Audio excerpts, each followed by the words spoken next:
studied agriculture in school, and the nature of content I was taught at that time was extremely scientific. But to my surprise, I got to understand and learn the fact that agriculture is not considered a science subject anymore, alongside fashion and design as well as shoemaking. Now, while humanities teachers are grappling to have their salaries increased, the Uganda Technical and Vocational Trainers Union issued a 90-day ultimatum demanding salary increments and enhancements as well. Wow, very many stories that really get you to think quite a lot and provoke your mind to think deeper as to what they mean, what they're about. But well, hopefully as these stories unravel and unwrap, we're here to get all the experts to speak into them. But thank you so much for watching UBC TV. It's Good Morning Uganda. It's a Friday, finally. Finally, the week has come to the end, and Friday is usually lighter. We have lighter conversation, but at that, one thing for sure, it's always here to inspire you. Coming to you live from Nile Avenue. My name is Julie Nantabamsisi. I am with Robert Chirabo Nyonyintono. And it's the election season, but on this Friday, perhaps let's have just a little bit of a look at artists who are contesting, that is artists, musicians, who are planning to contest in the general 2026 election. I don't know if Robert, some of these artists are your favorites, but we have Nina Rose, whose real name is Nina Kankunda. She hopes to contest. In fact, actually, she picked up her expressions, her expression of interest forms, and that is to contest for Woman MP Sembabule District. Matthias Walukaga, who is still serving, obviously, as the mayor of Chengera, hoping to contest as MP Busiro East. Rain, the comedian, Maulana and Rain, that couple, but now Rain, the part of the couple, comedy couple Rain, whose real names are Obed Rubega Karim. He hopes to contest for the position of MP Rubaga South. Word is looming around, not yet confirmed, but it also has it that Big I plans to contest in Nansana. Also, Geoffrey Lutaya is coming back because he picked his expression of interest forms. Bobby Wine, that one goes without a lot of explanation. Chagulani Sentamu as the president of Uganda, and Nubian Lee, who hopes to come as mayor of Nakawa division. Lots of artists interested in this political scene, but it's one thing that it's to catch the eye. But good morning, Robert. Good morning to you. I've not heard any from NRM. And there are artists in NRM or musicians I in don't NRM. know if we would call Honorable Fiona Nyamtoro a representing artist. No. Maybe if Baby Cool came in, Moses Sally, or I'm not so certain of who those are in the NRM apart from Baby Cool. Right. That I can confidently say he supports NRM. What's his name? Michael, King Michael. He was also a very staunch supporter of the NRM. Some support, actually a number of them support NRM, but because Bobby Wine being the other side, they want to associate, and you know, also it has an impact on their shows that they do. Right. So sometimes, and of course we're knowing our politics, it's all about proper calculations. How do you exploit the masses? I want to tell you, there are people who have taken on certain constituencies that are predominantly NRM. And you automatically know this person is going to fail, come what, come what. There are those that have taken on the massive constituencies that are predominantly the National Unity Platform. And you know, I think where we've come with democracy for some time, though we say our democracy is still young, the people who see through walls can calculate political seats. Unless there are some areas that you go in knowing it can't rain soda. The other election, we had the wave, and the wave would make things run. But this 2026... Actually, if you talk about the wave, Dr. Hildeman, I believe, also plans to come back. 2026, people who think they are going to just sail through. Amelia Chambade is also coming back on the grounds that her constituency has really deteriorated in terms of its elegance and excellence. And I want to tell you, Amelia Chambade back on the ballot box. I mean the ballot paper. Hillary Chiyaga will have a run for his life, for his money. Right. What have you been looking at?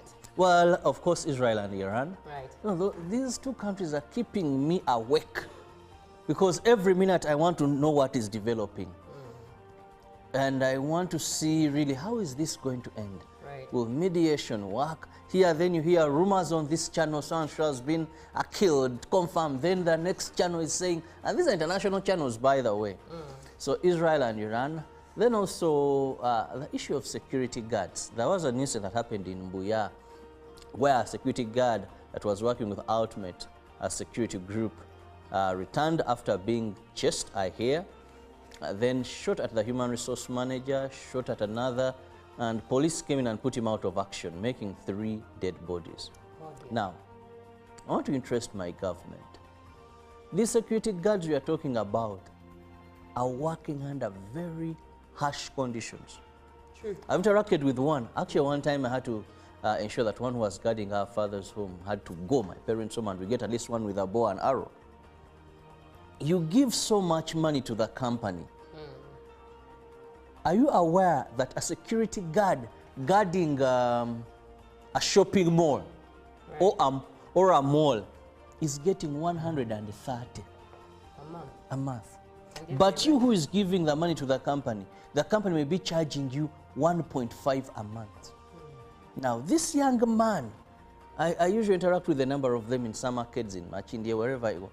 But when they are honest and you ask them, right from what they are putting on, the conditions under which they are, if you have a guard, Julie, at your home, for example, I make sure there is a meal for this man at night, something light. Make sure there is a flask, food with the tea, coffee. Make sure there's a small snack. Make sure he has a coat, he has boots, he has, you know, this is a human being. Now when you look at these young boys, and of late government help us, they have begun a tactic of employing under 18. You move around and see. There's a company I want to mention, very young boys, I know where they're getting them, very young girls, arming them. Now, these security guards are working under very harsh conditions, and you sleep in your home, rest assured, the shop where your shop is, and in case of anything, these are the people they arrest. They come, they steal, maybe they gave him chloroform or something, the boy is going to Ruzira. But how much are we giving to these companies? How much are they paying these young boys? These shootings of security guards are becoming more often than ever because we are not bothered. Because so and so, that is a security company belonging to so and so, right, security company belonging to so and so. But those people, we are sitting on a time bomb. We need to interest ourselves. Indeed, something to take note of. Now, President Yoweri Kaguta Museveni has kicked off his parish development tour in Greater Mukono that includes the districts of Mukono, Buikwe and Kayunga. And the president started his tour in Buvuma Island and visited 2 farmers before coming to Mukono. Museveni commended the farmers for having put the parish development model money of 1 million shillings into good use. And on that note, let's have a look at what is on the local scene. We'll begin with Vice President, that is Major Jessica Alupo, who reaffirmed Uganda's strong commitment to deepening bilateral ties with Russia and promoting global cooperation. Addressing the Federation Council in Moscow, she delivered warm greetings from President Yoweri Museveni and hailed the historic friendship between the two nations built on mutual respect and Russia's support during Africa's liberation. Alupo commended Russia's ongoing role in Africa's development, particularly in education, technology, infrastructure, and security. She welcomed the growing momentum of the Russia-Africa Partnership Forum and expressed Uganda's optimism ahead of the 3rd Russia-Africa Summit. On global affairs, she called for stronger multilateral and equity through platforms like BRICS, urging Russia to champion the voice of the global South. The Vice President also emphasized deepened cooperation in trade, agriculture, energy, and innovation. Her visit included a wreath laying at the tomb of the unknown soldiers and the Kremlin tour honoring the enduring Uganda-Russia bond. Winnie Byanyima has demanded the immediate release of her husband, Dr. Kizza Besigye, from Luzira prison. She said he should be granted bail, having spent an extended period on remand. Byanyima was addressing the media from her home in Kasangati. Dr. Winnie Byanyima is in Uganda to visit her husband, retired Colonel Dr. Kizza Besigye, who is currently detained in Luzira prison, facing treason charges. Byanyima said Besigye is under close surveillance and is not permitted to interact with fellow inmates. Dr. Winnie Byanyima, Besigye's wife, raised concern over the continued detention of her husband, emphasizing that this arrest is politically motivated due to his active role in Uganda's politics. Byanyima urged the government to engage in dialogue with the opposition rather than resorting to unfair methods of political engagement. She also called on leaders to prioritize job creation for unemployed youth, emphasizing that this can only be achieved through committed and patriotic leadership. The Electoral Commission concluded the special interest group committee's election at village level, with the last for the youth being largely peaceful, although with a few complainants which the Electoral Commission officials are still reviewing. During an interview with UBC, the EC spokesperson Julius Muchunguzi said the youth followed the guidelines issued by the Electoral Commission not to engage in unlawful activities like forming power groups to protect their votes. The special interest group elections are going to a level of the electing committees at the parish or ward in all the three categories of older persons, persons with disability, and youth, starting with compiling of the registers, then nomination of candidates, which will take place between the 26th to 27th of June, campaigns 30th, and elections on the 3rd of July for older persons, 4th of July for persons with disabilities, and 7th of July for youth committees. Now, as we come to the end of our local stories, the NRM Electoral Commission has announced that 3 candidates, including Government Chief Whip Hamsi Mobua, were declared unopposed for the party ticket. This was disclosed by Tango Doi during the nomination process that's ongoing until the 30th of this month. Despite some areas highly contested, members of NRM aspiring for the party card, there are some areas in the country where the aspirants were declared unopposed. The unopposed candidates, including Government Chief Whip Hamsi Mobua, attributed their success to their track record of service in their communities. They expressed confidence in their ability to win the seat, citing the NRM's strong grassroots support. The aspirants highlighted ongoing issues affecting their constituents that they aim to address if nominated. With over 1,000 party members nominated, the competition is expected to be stiff, with supporters urging their favorites to outperform the opponents. The Electoral Commission and party members have been tasked to avoid violence that could cause the party elections to have issues. Various political parties are organizing their political structures to ensure a competitive environment with other parties during the coming general elections. Now, that brings us to the end of our local stories. All right, thank you very much, Robert. Now, looking at what is on the foreign scene, the U.S. joining Israeli strikes would cause hell for the whole region. Iran's deputy foreign minister has told the BBC. Now, Saeed Khatibzadeh said this is not America's war, and if U.S. President Donald Trump does get involved, he will always be remembered as a president who entered a war he doesn't belong in. He said U.S. involvement would turn the conflict into a quagmire, continue aggression, and delay an end to the brutal atrocities. His comments came after the Soroka hospital in southern Israel was hit during an Iranian missile attack. Iranian state minister reported that the strike targeted a military site next to the hospital and not the facility itself. Israel Ministry of Health said 71 people were injured during the attack on the Soroka Medical Center. Meanwhile, Israel's ministry said it had targeted Iran's nuclear sites, including the inactive Arak heavy water reactor and Natanz facility. Tehran has not given an update on casualties in Iran from Israeli strikes. The latest attacks come at a critical time, and on Thursday, the White House said Trump would decide whether or not the U.S. gets directly involved in the conflict within the next 2 weeks. Speaking to the BBC, Katzbzadeh insisted that, of course, diplomacy is the first option, but said while bombardment continues, we cannot start any negotiations. Now, moving on, during a call this week, Chinese President Xi Jinping told Russian President Vladimir Putin that their most urgent task is to push for a ceasefire between Iran and Israel.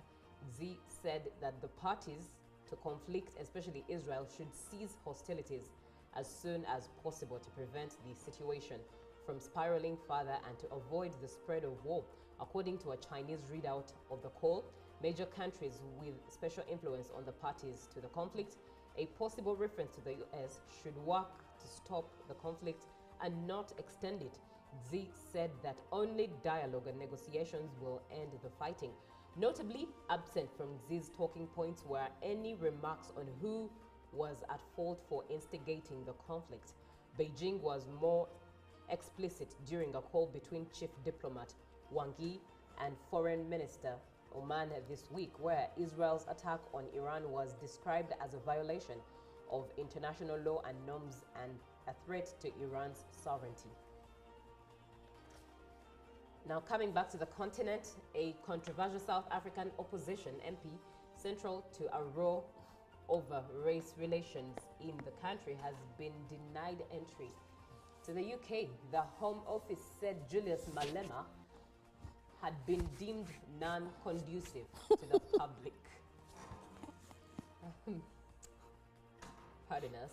The Home Office said Julius Malema had been deemed non-conducive to the public good and that it was undesirable to grant him entry. In a letter released by Malema's party, the Home Office cited vocal support for Hamas, including a speech he made after the 7th October attacks, in which he said his own party would arm the group if it came to power. The UK said Malema had made statements calling for the slaughter of white people in South Africa, or hinted that it could be an acceptable option in the future, and also cited this as a reason for its decision. His Economic Freedom Fighters EFF party, which came forth in South Africa's parliamentary election last year, condemned the decision as cowardice and said it would stifle democratic debate. The EFF said the UK had distorted Malema's views on how the genuine frustrations of Africans who are excluded from the economy at the behest of white minority may lead to social violence and resistance in South Africa. Malema and the party would not trade their revolutionary beliefs in exchange for a visa. The EFF said the UK and all of its allies can keep their visas and we will keep our Africa, and a commitment to support the oppressed of the world, especially the Palestinian people, the party added.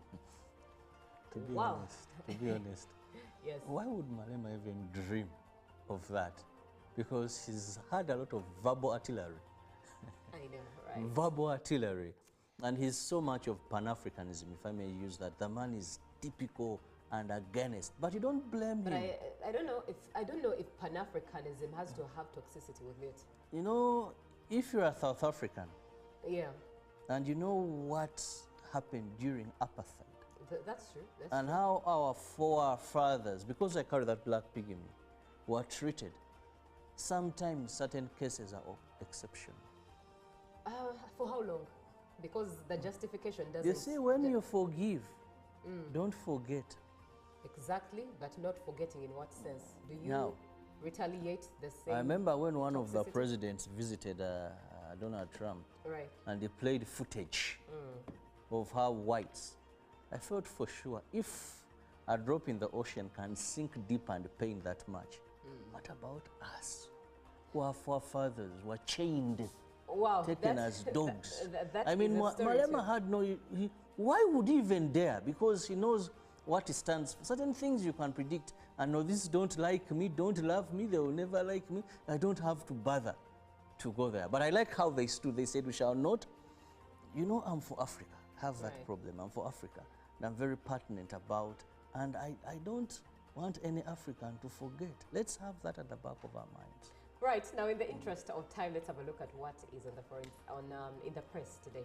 Now we begin with a new vision this morning where Public Service Boss explains recruitment plan, a merger 853 posts vacant. Now youth elections, NRM sweeps Kampala. Okay. And we have Bararo given 65 days to leave Acholi land. These guys held a press conference and they said, sometime back, we've made a lot of investment. Where are we going? Now, vendors to create memorable experience at the expo. Vision is organizing something. Byanyima appeals for Besigye release. And worst hit districts named.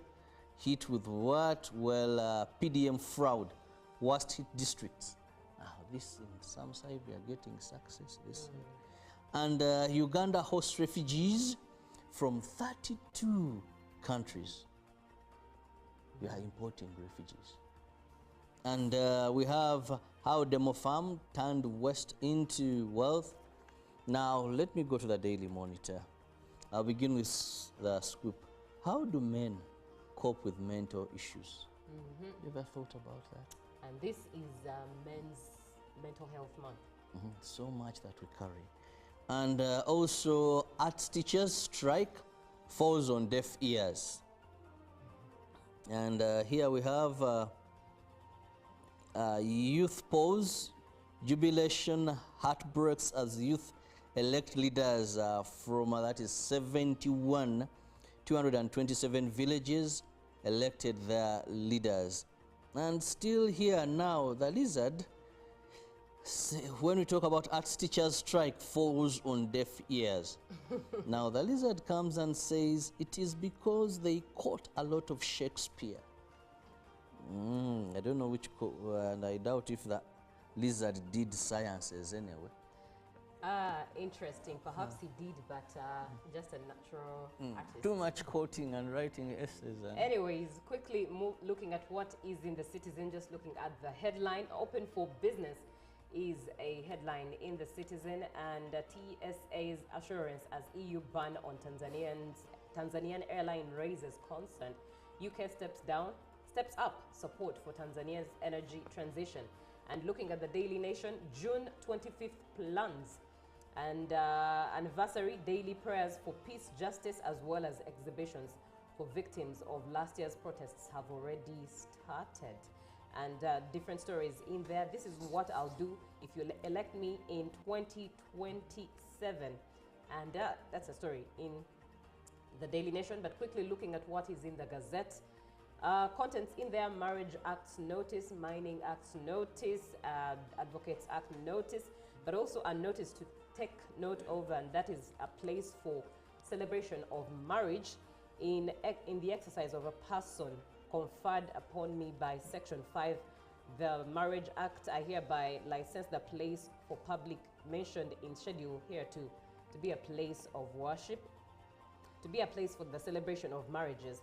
The church is Western Alpha and Omega Prophetic Church Limited, denomination Born Again, Village Kafunjo, Parish Chiora, and Sub-County Chera, and Sub-County and Rohama County District Ntungamo.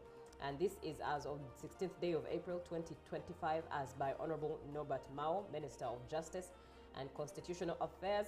And another notice to take keen on is the notice of grant of medium-scale mining license, and that is to license number MML00522, registered as number 0035558, has been granted in accordance with provisions of Section 7679 to Rarimet Limited, PO Box 3736, Kampala, for a period of 10 years as of 11th April 2025. The subject to the medium-scale mining license is 63,001 hectares and is on topography map sheet 84/4, as that is situated in Tungamo district, dated 4th day of June 2025. And this is by Dr. Canon Ruth Nankabirwa Sentamo, Minister of Energy and Mineral Development.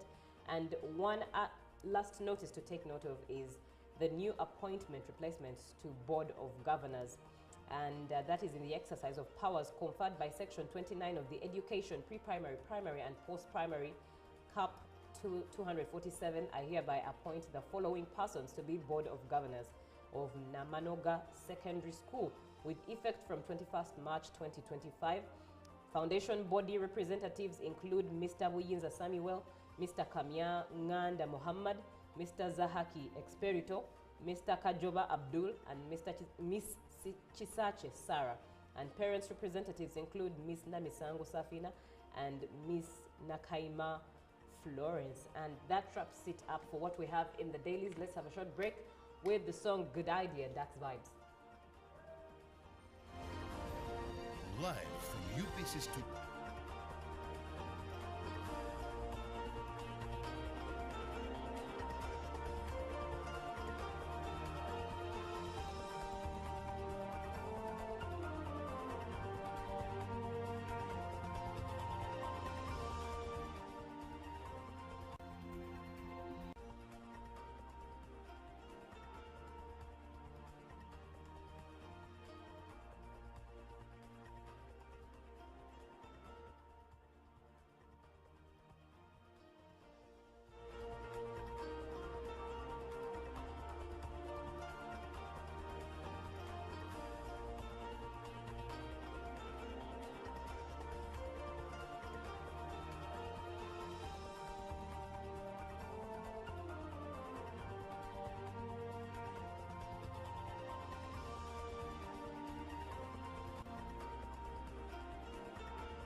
Studied agriculture in school, and the nature of content I was taught at that time was extremely scientific.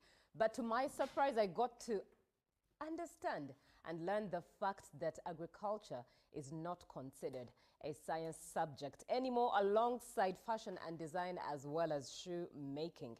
Now, while humanities teachers are grappling to have their salaries increased, the Uganda Technical and Vocational Trainers Union issued a 90-day ultimatum demanding salary increments and enhancements as well. Wow, very many stories that really get you to think quite a lot and provoke your mind to think deeper as to what they mean, what they're about. But well, hopefully as these stories unravel and unwrap, we're here to get all the experts to speak into them. But thank you so much for watching UBC TV. It's Good Morning Uganda. It's a Friday, finally. Finally, the week has come to the end, and Friday is usually lighter. We have lighter conversation, but at that, one thing for sure, it's always here to inspire you. Coming to... This is Good Morning Uganda. In a nation hungry for truth, a world where every story matters, there exists a beacon of trust and reliability. For decades, They've been our voice and our window to the world, holding the mirror of our history. With 4 TV stations and 11 radio channels spanning 27 languages, they stand as guardians of information, defenders of truth. With Mascari Heritage Advantage, they uphold every citizen's right to reliable and free information. Their archived stories shaped our past and illuminate our present. Yet now, as new challenges arise and the world evolves, their mission faces its greatest test yet. Be part of our journey and let's navigate the unknown, uncover the untold, and safeguard our future together. Tune into your public broadcaster, for it is the intersection of trust and truth. Because to UBC, your story, and every voice matters. UBC, inspiring Uganda. Hello, Kampala, Uganda. In response to the national call of strengthening the traffic security, Good Products Group HGO brand has officially launched the Rider Selection Campaign. Registration is now open. Visit www.riders.hgo.com. Complete your registration now for a chance to win exciting prizes including motorcycles, exclusive HGO gift boxes, and official rider vests, all while promoting safe riding awareness. This is how to participate. Pay the registration fee, invite 3 friends to form a team of 4, and your registration fee will instantly be refunded. Begin your journey of honor today. Don't miss this opportunity. Join the challenge, promote road safety, and become a pioneer rider. For details, visit the official Good Products website at www.hgo.com or call toll-free 0800-335-555 or visit our offices at Kingdom Kampala 3rd floor to register now and win prizes worth millions. Juko. Yo. Wachikuwa. Check the shopping, man. What's your secret? Haven't you heard of the parish development model PDM? Yes, I did, but I thought it was just a talk. No, Sebatia. It is real. I and a few friends together formed a circle, accessed money from the PDM, invested in a portrait project, and now things are moving. Juko. I thought I was one of your friends. You are. But you left me behind. I didn't leave you in poverty. What you do, just visit your LC2 chairperson and your parish chief and start the process of economic transformation. Just like that. The parish development model is an initiative from the government of Uganda through the Ministry of Local Government designed to transform all lives of Ugandans for the better. PDM, my parish, my development, my life. Live from UBC Studios in Kampala, this is Good Morning Uganda.